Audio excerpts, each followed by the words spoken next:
നമ്മുടെ കേരളത്തിലും ഇന്ത്യയിലുമെല്ലാം ആയുർദൈർഘ്യം വർദ്ധിച്ചു വരികയാണ്. ഇന്ത്യക്ക് സ്വാതന്ത്ര്യം കിട്ടുമ്പോൾ ഇന്ത്യയിലെ ശരാശരി വയസ്സെത്രയാണെന്നറിയോ? 45.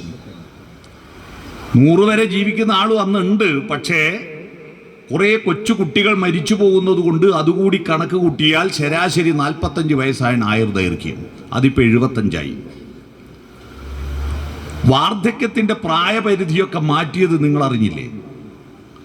ഞങ്ങൾ സ്കൂളിൽ പഠിക്കുമ്പോൾ റിട്ടയർ ആകുന്ന മാഷ കണ്ട നരച്ച് പുളിച്ച് വയസ്സെത്തിയിട്ടുണ്ടാവും.